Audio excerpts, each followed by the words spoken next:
بسم اللہ الرحمن الرحیم، السلام علیکم ورحمۃ اللہ وبرکاتہ۔ امید کرتا ہوں آپ خیر و عافیت سے ہوں گے۔ بہت لوگ یہ چاہتے تھے کہ فیضان بھائی آپ کس طریقے سے کام کرنا چاہ رہے ہیں، آپ کا منہج کیا ہوگا، آپ کا مینیفیسٹو کیا ہوگا۔ تو میں نے کہا کہ میں اس حوالے سے بھی کھل کے بات کروں، اور میرے ساتھ جو ٹیم ہے، مدثر بھائی جو ہیں وہ دی ریوائول کے پریزیڈنٹ ہیں، وائس پریزیڈنٹ ہیں شبیر بھائی صاحب۔ تو بہت سی جماعتوں میں سے میں ہو کے آیا، مختلف تحریکات کو پڑھا، ٹائم گزار کے آیا۔ تو مجھے جو بہتر لگا وہ معاملہ ریوائول کا، جب میں نے مینیفیسٹو دیکھا اور مدثر بھائی سے ڈسکشن ہوئی، تو میری اپنی یہ ذاتی خواہش ہوئی کہ ان کے ساتھ مل کے کام کیا جا سکتا ہے، اور جو کچھ ہمارے آپ کہہ لیں کہ آبجیکٹیو ہیں وہ کافی حد تک سیم پیج پہ آئے۔ تو اس کا جو بہتر طریقے سے ایکسپلین ہمارے آبجیکٹیو میں کیا کیا مقاصد ہیں وہ شبیر بھائی اور مدثر بھائی ہی کریں گے۔ تو آپ میں سے جو سوالات تھے ان دو پرسنالٹیز کے حوالے سے وہ بھی کریں گے، اور جو میرا اپنا جو ذاتی کچھ چیزیں ہوں گی جس وجہ سے میں ان کے ساتھ جڑا ہوں وہ بھی آپ کے سامنے رکھیں گے۔ مدثر بھائی بہت شکریہ سر آپ کا ٹائم دینے کا۔ سب سے زیادہ جو سوال مدثر بھائی ہم سے آیا وہ یہ ہے کہ ریوائول ہی کیوں؟ باقی تحریکات جو احیائی جماعتیں کام کر رہی ہیں اور ریوائول میں فرق کیا ہے، وہ آپ ایکسپلین کریں تاکہ یوتھ کو ہم جب دعوت دیتے ہیں کہ آپ ہمارے ساتھ جڑیں تو باقی جماعتوں سے کیا فرق ہوگا ریوائول کے مینیفیسٹو میں۔ جزاک اللہ خیر۔ بسم اللہ الرحمن الرحیم۔ بالکل جیسے آپ نے ذکر کیا کہ دی ریوائول ہم نے کیوں اسٹیبلش کیا، یہ بتانا ضروری ہے، اور یہ بات تو ہم بالکل واضح طور پہ جو ہے بیان کرتے بھی رہے ہیں اور ابھی بھی کرتے ہیں کہ دین کا جو حرکی تصور ہے، یا دین کا ایک ڈائنامک تصور یا ریولوشنری جو کانسیپٹ ہے، وہی اصل میں دین کا صحیح تصور ہے ایز پر قرآن۔ یعنی قرآن مجید کو جب ہم دیکھتے ہیں اور جب سیرت رسول صلی اللہ علیہ وسلم کو ہم دیکھتے ہیں اور سیرت صحابہ کو دیکھتے ہیں رضوان اللہ تعالیٰ علیہم، تو ہمیں یہی تصور جو ہے درست معلوم ہوتا ہے۔ تو اس میں تو کوئی مسئلہ نہیں ہے۔ اصل مسئلہ وہاں پہ آتا ہے جب ہم میتھڈالوجی پہ ڈسکشن کرتے ہیں، تو وہاں پہ ہم دیکھتے ہیں کہ اس وقت جو میتھڈالوجیز ایگزسٹ کرتی ہیں ان کا ایک تو معاملہ جو ہے سب کے سامنے واضح ہے کہ وہ کامیاب نہیں ہو سکیں۔ مطلب کم سے کم ہمیں اس بات کو اب ایکسیپٹ کر لینا چاہیے۔ یعنی یہ کوئی ایسی بات نہیں ہے کہ جو جس کو بھی رونما ہونا ہے، یہ ایک رائٹنگ آن دا وال نہیں ہے، بلکہ یہ ایونٹ ہو چکا ہے۔ ان کو اگر ہم دیکھیں تو اس کا ایک انالیسس ہے، اس کو ہم نے اسیس کیا ہے کہ ان کے اندر کیا کمیاں تھیں، کوتاہیاں تھیں جن کو ہمیں دور کرنا ہے۔ تو اس کو مد نظر رکھتے ہوئے پھر ہم نے دی ریوائول کی بنیاد ڈالی۔ تو پہلے بہتر یہی ہوگا کہ ہم اپنی ڈسکشن میں پہلے ان میتھڈالوجیز کو دیکھیں کہ ان کے اندر کیا فلاز رہ گئے تھے جن کی وجہ سے وہ کامیاب نہیں ہو سکیں، اور پھر ہم جو ہے دی ریوائول کو پریزنٹ کریں تو زیادہ بہتر ہوگا۔ تو میرے خیال میں اس طریقے سے کرتے ہیں، تو اگر آپ کی اجازت ہو تو ہم اس طریقے سے اس کو آگے بڑھائیں۔ جی مدثر بھائی آپ اسی طریقے سے آگے بڑھائیں، لیکن ساتھ ساتھ آپ نے یہ بھی چیز ایڈ کرنی ہے کہ اگر ان جماعتوں میں یہ خامیاں تھیں تو ریوائول اس خلا کو پر کیسے کریں گے۔ بالکل۔ تو دیکھیں، ایک جو میتھڈالوجی تھی جس کو مولانا مودودی رحمۃ اللہ علیہ نے جو ہے پیش کیا، اور اس کے بعد صرف یہیں پر نہیں بلکہ پوری امت مسلمہ میں اس میتھڈالوجی کو ایک طرح سے فالو کیا گیا، اور اس کے ذریعے سے ہم دیکھتے ہیں کہ عالم عرب میں بھی اور افریقہ کے اندر بھی اور ایون فار ایسٹ میں بھی آپ جائیں تو وہاں پہ موومنٹس کھڑی ہوئیں اور انہوں نے اس طریقے کو اپنایا، اور وہ طریقہ تھا کہ الیکشنز کے ذریعے سے ہم جو ہے حکومت میں آئیں، اور اس طریقے سے پھر جب طاقت ہمارے پاس آ جائے گی تو پھر ہم اسلام کو نافذ کر دیں گے۔ اس کے بیک ڈراپ میں ایک بڑی حقیقت یہ تھی کہ اس سے پہلے جدید ریاست کا تصور موجود نہیں تھا، لیکن ہم دیکھتے ہیں کہ یہ 18 سینچری کے بعد پھر جدید ریاست کا تصور جب ویسٹ میں آیا، تو پھر پوسٹ کلونیل ایرا کے اندر جب کلونیلزم یہاں پہ آیا تو اس کے زیر سایہ پھر جب ہمیں مسلمان جو علاقے ہیں وہاں پر آزادیاں ملیں، تو پھر وہاں پہ بھی جدید ریاستیں جو ہیں وہ وجود میں آئیں، اور جدید ریاست کا جو تصور ہے اس کے اندر کیونکہ یہ بات طے تھی کہ ڈیموکریٹک پروسیس کے ذریعے سے ہی سوورینٹی کو طے کیا جائے گا، تو اس لیے یہ بات مولانا مودودی رحمۃ اللہ نے واضح کی کہ اب کیونکہ ایک یہ جدید ریاست بن چکی ہے، اور کیونکہ یہ اسلام کے نام پہ بنی ہے اور ایک اسلامی ریاست کا ایک سٹرکچر اس کا بنا ہے، تو اب ہم اس کے علاوہ اور کوئی طریقہ نہیں اپنا سکتے۔ یعنی یہی طریقہ ہے کہ ہم الیکشنز میں آئیں ہمیں لوگ ووٹ دیں اور اس کے بعد ہم طاقت میں آئیں. تو یہ جو طریقہ کار ہے پھر ہم دیکھتے ہیں کہ مولانا مودودی رحمۃ اللہ کی کیونکہ شخصیت ایک بہت بڑی شخصیت تھی اور ان کا انفلوئنس پہ پوری امت مسلمہ میں آپ کو نظر آتا ہے. تو جو سوچ انہوں نے یہاں پہ پیش کی تو پھر یہ سوچ جو ہے پھر ایکسپورٹ ہوئی ہے. پھر ہم دیکھتے ہیں کہ مصر میں اخوان المسلمون نے بھی پھر اسی میتھڈالوجی کو اڈاپٹ کیا. حالانکہ وہ اس سے پہلے جو ہے ایک سوشل موومنٹ تھی, ایک دعویٰ موومنٹ تھی, لیکن ہم دیکھتے ہیں کہ جب وہ ایک پولیٹیکل موومنٹ بنی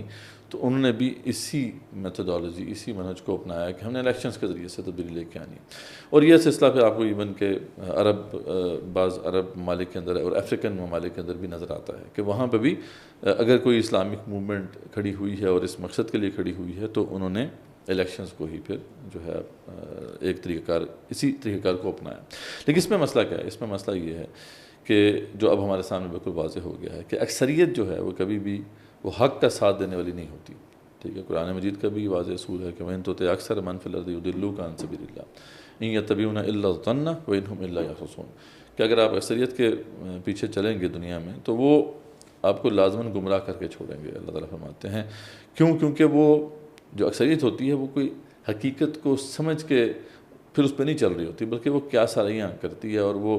ظن پہ چلتی ہے, گمان پہ چلتی ہے. تو یہ ایک ایسا مسئلہ تھا جس کی وجہ سے کہیں پہ بھی یعنی پوری امت مسلمہ میں ہمیں کہیں پہ بھی نظر نہیں آتا کہ اسلامک جو موومنٹس تھیں ان کو کوئی کامیابی ملی.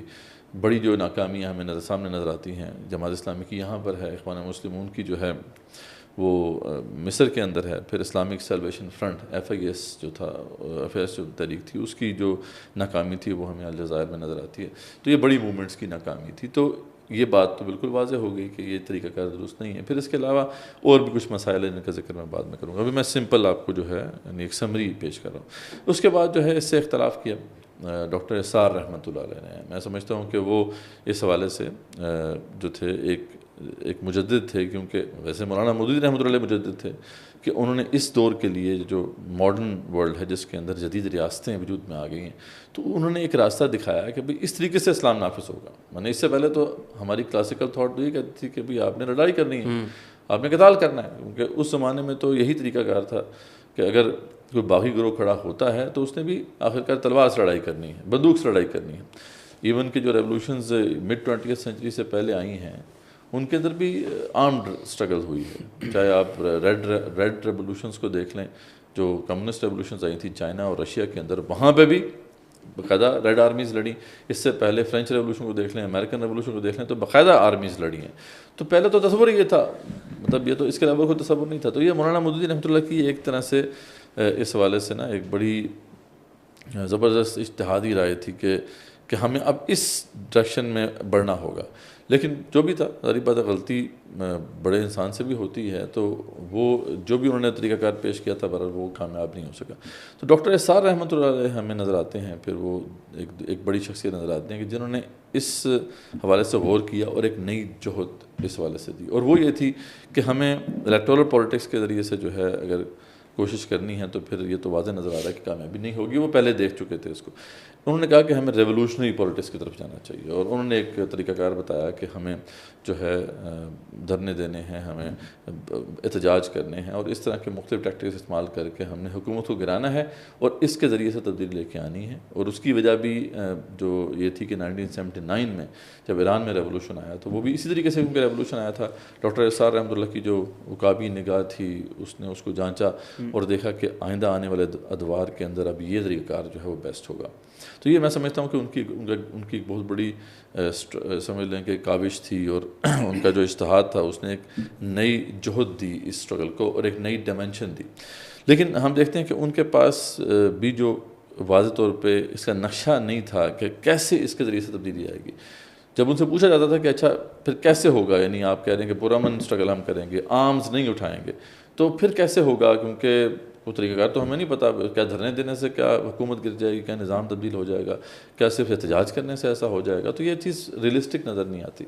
تو ڈاکٹر اسرار رحمۃ اللہ کے پاس اس کا کوئی کمپلیٹ خاکہ نہیں تھا. وہ اکثر یہ کہا کرتے تھے کہ اگر 1 لاکھ بندے میرے پاس ہو جائیں تو پھر میں دھرنے دینے شروع کروں گا اور یہ سلسلہ آگے بڑھے گا. لیکن وہ بھی جو ہے سلسلہ کامیاب نہیں ہو سکا. اور تیسرا پھر جو ایک طریقہ کار تھا وہ ہمیں نظر آتا ہے، وہ ایک بڑا ہی سمجھ لیں کہ ایک آرتھوڈاکس طریقہ کار ہم اسے کہہ سکتے ہیں، کہ وہ جو حزب التحریر جو ہے ایک جماعت تھی جس کا اوریجن بھی بیسیکلی تو اخوان سے ہی بیسیکلی ان کا ایک لنک تھا، یعنی اس کی ایک آف شوٹ تھی، لیکن ان کا جو اوریجن تھا وہ فلسطین میں ہوتا ہے، اور وہ ایک نظریہ پیش کرتے ہیں کہ ہمیں جو بھی اہل قوہ ہیں، یعنی کسی بھی ماڈرن اسٹیٹ کے اندر اہل قوت عام طور پہ جو ہے وہ کیونکہ آرمی ہوتی ہے، تو اہل قوت سے جو ہے آپ کو نصرت لینی ہے، اہل قوت کو کنونس کرنا ہے پہلے کہ بھی آپ خلافت نافذ کریں، اور اگر وہ کنونس ہو جاتے ہیں کہ ہم نے خلافت نافذ کرنی ہے، نافذ کرنے میں آپ کی مدد کرنی ہے، تو وہ نصرت دے دیں گے ہمیں، اور اس کے ذریعے سے خلافت قائم ہو جائے گی۔ تو یہ بھی اگین یعنی ملٹری کو کا ایک تصور تھا جس کے ذریعے سے انہوں نے کوشش کی، لیکن وہ ناکامی سے دوچار ہوئے۔ یہ تین ہماری آڈینس کو یہ جاننا بھی ضروری ہے، ان کا حق ہے۔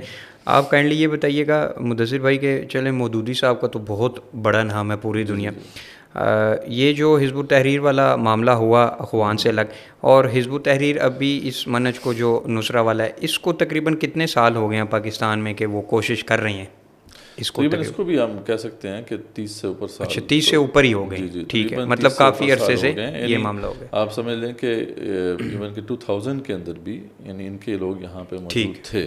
تو ان کی اسٹرگل کافی ہوئی، اور بھی مسلم ممالک میں ہوئی، کہ انہوں نے تو اپنے آپ کو ایک گلوبل موومنٹ کے طور پر جو ہے کھڑا کیا تھا، اور واقعی ان کے جو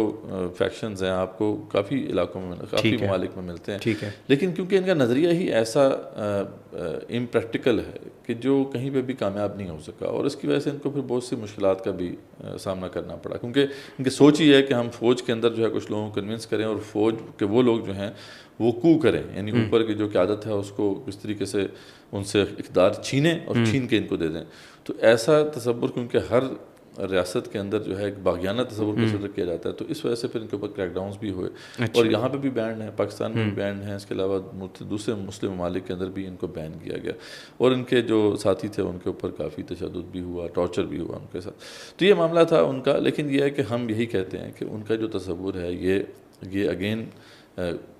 اس سے کوئی کبھی بھی تاریخ میں ایسا نہیں ہوا کہ ملٹری کو کے ذریعے سے کوئی پروفاؤنڈ تبدیلی آئے۔ اس کی وجہ یہ ہوتی ہے کہ نظام جو چلایا جا رہا ہوتا ہے نا، وہ صرف ایک بندے سے نہیں چلتا، بلکہ اس کے لیے ایک پورا گروہ چاہیے، اور وہ گروہ جو ہے وہ کو کے ذریعے سے چینج نہیں ہوتا۔ کو کے ذریعے سے تو ایک بندہ اوپر آ جائے گا، لیکن اس نے جب چیزیں امپلیمنٹ کرنی ہیں، کوئی احکامات نافذ کرنے ہیں، تو اس کو پھر انہی لوگوں سے مدد دینی ہوگی کہ جو لوگ اس پرانے نظام کے رکھوالے تھے یا اس کو چلا رہے تھے۔ اب کیونکہ وہ تو پرانے نظام کو چلا رہے تھے، تو وہ کیسے ہو سکتا ہے کہ ایک ہی آنے واحد میں وہ آپ کی بات ماننا شروع کرتے ہیں؟ تو ہوتا یہی ہے کہ ڈکٹیٹر جو ہوتا ہے وہ کسی خاص حد تک کی تھوڑی بہت تبدیلی کر سکتا ہے، بعد میں مجبور ہو جاتا ہے، جیسا کہ ہمارے ہاں تو ہوا ہسٹری میں ضیاء آئے اور انہوں نے اپنی طرف سے کافی کوشش کی، لیکن ہم دیکھتے ہیں کہ وہ کافی معاملات میں مجبور ہو گیا، اور پھر ان کا معاملہ ذرا ڈفرینٹ بھی تھا، کیونکہ اس کی طرف ہم ابھی نہیں جاتے۔ لیکن یہ ہے کہ یہ تین جو ہے میتھڈالوجیز رہیں۔ چوتھی میتھڈالوجی تو وہی رہی جو کہ ہماری ہمیشہ سے چلی آ رہی ہے کہ آرم اسٹرگل۔ تو آرم اسٹرگل تو ہم نے دیکھ لیا کہ جدید ریاستوں میں برے طریقے سے، کیونکہ وہ جو ریاستی سیٹ اپ ہے اس کے پاس اسٹینڈنگ آرمیز ہیں اور اتنی اسٹرانگ آرمیز ہیں، تو ان کے خلاف جو ہے آرم اسٹرگل تو کامیاب نہیں ہو سکتی، اور ویسے بھی یہ ڈیوسٹیٹنگ ہے، کیونکہ آپ کھڑے ہوں گے تو ظاہری بات ہے مسلم معاشرے میں کھڑے ہوں گے، تو اس کا جو کولیٹرل ڈیمیج ہے، یعنی کہا جاتا ہے کہ جدید ریاستوں میں آپ گوریلا وارفیئر کر لیں، لیکن گوریلا وارفیئر جو ہے وہاں تو کامیاب ہو سکتی ہے جہاں پہ فورن آکوپیشن ہو، اور جہاں پہ ویسے ہی اسٹیٹ تباہ ہو چکی ہو، ویسے بھی جیسے افغانستان کا معاملہ تھا یا صومالیہ کا معاملہ ہے، یا ابھی آپ دیکھیں شام کا معاملہ، ویسی تباہی ہوگی۔ اب وہاں پہ اب گوریلا وارفیئر اب کر سکتے ہیں، لیکن جہاں پہ جدید ریاستیں ہیں، جہاں پہ اسٹرکچر موجود ہے، وہاں پہ گوریلا وارفیئر کے ذریعے سے جو کیوس برپا ہوتا ہے، اس کے لیے کولیٹرل ڈیمیج جو ہوتا ہے وہ تو بہت زیادہ ہے۔ تو یہ چوتھا جو طریقہ کار تھا وہ تو بالکل ہی یعنی بہت کم فیکشن ہے امت مسلمہ میں جس نے اس کو ایکسیپٹ کیا۔ باقی جو تین طریقہ کار ہیں وہ موجود رہے، ان میں بھی دو زیادہ تر ڈسکشن میں رہے عالم اسلام کی جب ہم بات کرتے ہیں، اس میں ایک طریقہ کار وہی ہے جو الیکشن کے ذریعے سے، اور دوسرا حزب التحریر کا جو تھا۔ ڈاکٹر اسرار رحمۃ اللہ کا جو طریقہ کار تھا وہ اس کو اتنی عالم اسلام میں پذیرائی نہیں ملی، یا اس کے والے سے کوئی اویئرنیس نہیں عام ہوئی، اس کی بھی کچھ وجوہات ہیں، وہ ہم بعد میں ڈسکس کر لیں گے۔ تو یہ ہیں مختلف میتھڈالوجیز جو ہے جو کہ ایگزسٹ کرتی ہیں۔ اب ہم جو ہے ان سے ظاہری بات ہے کہ اختلاف کرتے ہیں، اور ان میں کچھ ایسے فلاز ہیں جن کی وجہ سے یہ ناکام ہوئی، جن کو ہم نے آئیڈینٹیفائی کیا، اور وہ بھی ایک سیپریٹ ایک اس کا بیک گراؤنڈ ہے جو میں آپ کے سامنے انشاءاللہ رکھوں گا. تو یہ ہوپ فلی کہ کلیئر ہو گیا کہ یہ ملٹیپل جو میتھڈالوجی. جی میں مدثر بھائی آپ کی طرف آؤں گا کچھ پوائنٹس لے کے. اسی میں سے میں شبیر بھائی کی طرف ذرا جانا چاہوں گا. شبیر بھائی آپ کا شکریہ، آپ نے ٹائم دیا. آپ کا چونکہ شبیر بھائی جماعت اسلامی ہند سے ایک بڑا تعلق رہا اور بڑا آپ نے کام کیا. ابھی آپ کے نظریے میں یا آپ کیا تجزیہ رکھتے ہیں کہ ابھی جو ہم جماعت اسلامی ہند کو دیکھتے ہیں تو مجھے کہتے ہوئے یہ دکھ ہوتا ہے کہ وہ تو بالکل ایک پیور جو سیکولر نظریات ہیں جو اوپر کی قیادت ہے وہ اس طرف جاتے جا رہے ہیں. اور ایک ٹائم ہوتا تھا کہ ہم سنا کرتے تھے کہ جماعت اسلامی ہند کے جو لوگ ہیں وہ فکری طور پہ علمی طور پہ بڑا ایک کام کر رہے ہیں. تو آپ کی نظر میں پاکستان کا تو چلیں وہ مدثر بھائی نے بتایا کہ ایک وہ پورے کا پورا ایک پارلیمانی سیاست پہ ایک وہ سارا فوکس انہوں نے کیا، لیکن جماعت اسلامی ہند جو ہے وہاں تو تھے بھی اقلیت میں اور مسلمان. اور تاریخ تو یہ بتاتی ہے کہ اقلیت جو ہوتی ہے وہ ذرا زیادہ منظم طریقے سے کام کرتی ہے. تو جماعت اسلامی ہند کو کیا ہوا کہ وہ بھی پچھلے کچھ سالوں سے دن بدن وہ جو فکر تھی مودودی صاحب کے وہ اس سے ہٹتی ہوئی نظر آ رہی ہے. بسم اللہ الرحمن الرحیم. بہت بہت شکریہ. جی آپ نے جو جماعت اسلامی ہند کے جو ہے پس منظر میں سوال کیا، اصل میں جو ہے میرا جماعت اسلامی مقبوضہ کشمیر سے بھی جو ہے وہ تعلق رہا ہے، اور پھر جماعت اسلامی ہند کے ساتھ جو ہے ایک بہت عرصہ گزارا ہے، اور پھر یہاں پاکستان میں بھی جو ہے اس کے علاوہ جو ہے دنیا کی تحریکات کو بھی جو دیکھنے کا کافی جو ہے وہ موقع ملا ہے. اصل میں جماعت اسلامی ہند کی جب ہم دیکھتے ہیں کہ جو بنیاد ہی جو ہے جماعت اسلامی کی ہند ڈالی گئی ہے وہ ایک ایسے ماحول میں ڈالی گئی، یہ غالباً 1949 کا دور تھا جب پاکستان وجود میں آ چکا، اور پھر ہندوستان میں جو ہے وہ ایک نا ختم ہونے والے فسادات جو ہے وہ رہے، وہاں پر کئی سالوں پر محیط رہے وہ. اور پھر جو ہے پاکستان بننے کا پورا الزام جو ہے وہ مسلمانوں نے ہند پہ ڈالا گیا. اچھا. اور ان کو یہ کہا گیا ہے کہ تم ہی اس کے مجرم ہو. اچھا. اور جو ہے وہ اس چیز کو ہمیشہ وہاں کا مسلمان جو ہے یہ کیا کہتے ہیں سوچتا رہا شاید یہ ہماری وجہ سے ہوا، جبکہ وہ حقیقت نہیں تھی. ایک الگ سبجیکٹ ہے کہ جس میں پاکستان کو وجود میں لانے کے لیے جو ہے خود نہرو، پٹیل اور باقی لوگ جو ہیں وہ اس میں جو ہے شامل رہے ہیں. تو ایک تو یہ چیز رہی جس میں ہم دیکھتے ہیں کہ وہ کیا کہتے ہیں جناح رحمۃ اللہ علیہ جو ہے وہ کیبنٹ مشن پلان جو تھا اس میں پیش تھے، اور انہوں نے بہت ساری باتوں کے ساتھ جو ہے اتفاق بھی کیا تھا، لیکن جس کو جو ہے سبوٹاج کرنے میں سب سے بڑا ہاتھ جو ہے وہ نہرو کا رہا. اور اس کے بعد مجبوراً جو ہے وہ جناح کو یہ سٹینڈ لینا پڑا کہ اب ہمیں جو ہے وہ پاکستان کو وجود میں لانا ہی لانا ہے. تو حالات بہت ہی ابتر تھے، اور مسلمان جو ہے لاکھوں کی تعداد میں جو ہے مسلمان قتل کیے گئے، ان کے گھروں کو اجاڑا گیا، اور باقی جو ہے ہمیں پتہ ان کی تجارتوں کو اور باقی چیزیں جو ہے جس طرح سے ان کو وہاں دبایا گیا. تو ان حالات میں جب جماعت اسلامی ہند نے جو ہے وہاں پر جو ہے یہ مولانا مودودی کی پاکستان ہجرت کے بعد جو اس کی بنیاد ڈالی، تو ان حالات کو جب ہم دیکھتے ہیں تو ایسا لگتا ہے کہ ڈر اور خوف کی حالت میں ہی جو ہے وہ سارا انہوں نے اپنی منصوبہ بندی کی ہے. جبکہ جو ہے دستور جماعت اسلامی ہند کو ہم دیکھتے ہیں تو اس میں بھی سب سے اہم چیز یہی انہوں نے جو ہے رکھی ہے کہ اقامت دین، اللہ تعالیٰ کا جو ہے وہ دین غالب ہو. لیکن بہت وقت تک جو ہے جماعت اسلامی ہند نے جو ہے الیکٹورل پالیٹکس میں حصہ نہیں دیا. ایون وہاں پر ووٹ ڈالنے کو بھی جو ہے وہ حرام کے جو ہے وہ زمرے میں لایا جاتا تھا کہ یہ ایک باطل نظام ہے، یہ طاغوتی نظام ہے، اور اس طاغوتی نظام کا ہم ووٹ نہیں ڈال سکتے ہیں. لیکن بتدریج جو ہے وہ کچھ پالیسیاں بدلتی رہی، اور مولانا ابواللیث ندوی جو ہے ایک لمبے عرصے تک جو ہے وہ امیر جماعت اسلامی ہند رہے. تو 70 کی دہائی میں شاید یہ اجازت ملی کہ آپ جو ہے وہ ووٹ ڈال سکتے ہیں اب.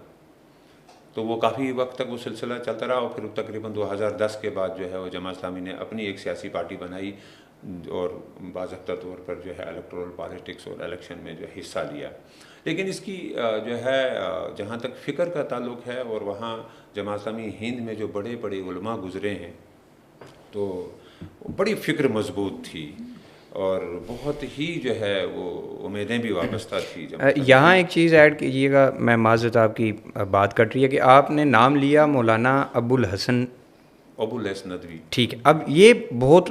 بڑا علمی حلقوں میں نام ہے جی. تو جب تک وہ رہے امیر تو یہ آڈینس سے شیئر کیجیے گا، تو تب تک وہ جو فکر کا جو بعد میں فلا آیا تو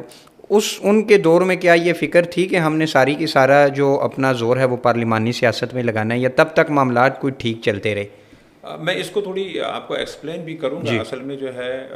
جس منہج کی آپ نے شروع میں بات کی تھی کہ اسی منہج پہ جو ہے وہ جماعت اسلامی ہند کام کر رہی تھی. جو ہے رسول اللہ صلی اللہ علیہ وسلم کے جو منہج نبی ہے تو وہی جو ہے مطمع نظر تھا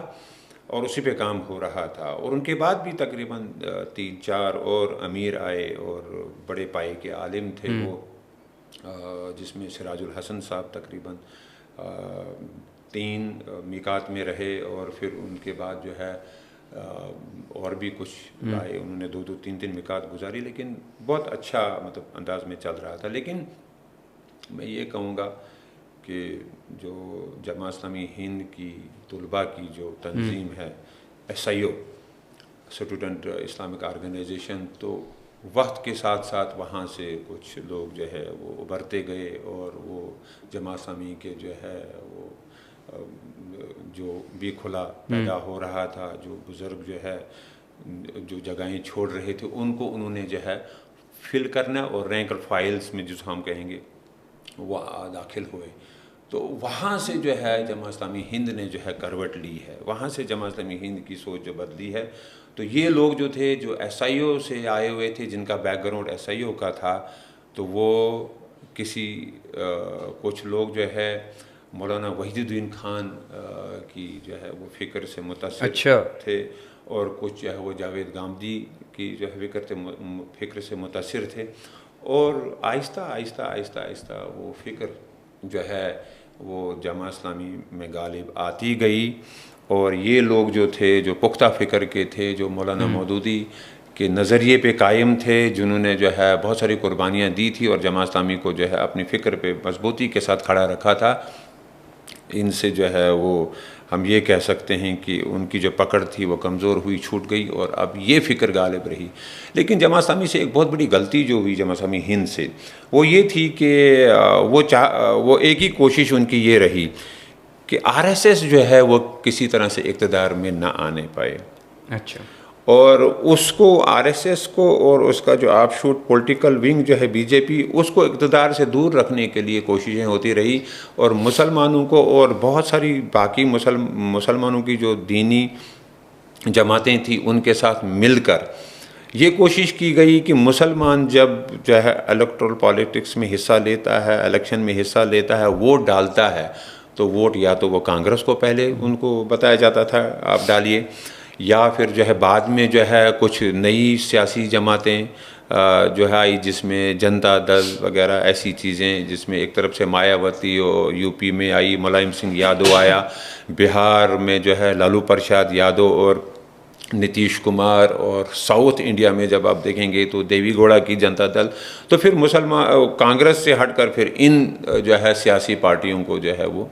ووٹ ڈالنے کی ترغیب دی گئی، اور کوشش یہ کی گئی کہ ہم جو ہے وہ RSS سے بچیں. لیکن یہ ایک بہت ہی کمزور پالیسی تھی. اس کے بجائے اگر جو ہے جو ہم یہ کہتے ہیں کہ انبیاء کا طریقہ جو ہے، اگر اس انبیاء کے طریقہ کار پر کام کیا جاتا، ہم قرآن کریم میں جب دیکھتے ہیں کہ اللہ تعالیٰ نے جن بھی انبیاء کا ذکر کیا ہے قرآن میں، اور ان کے جو ہے طاغوت اور باطل طاقتوں کے ساتھ جو بھی ان کی جو لڑائی رہی ہے، جدوجہد رہی ہے، اس میں سب سے پہلے انبیاء نے جو ہے مقتدر حلقوں کو ایڈریس کیا ہوا ہے. آپ نوح علیہ السلام کو لیں، آپ ہود علیہ السلام کو لیں، آپ صالح علیہ السلام کو لیں، آپ جو ہے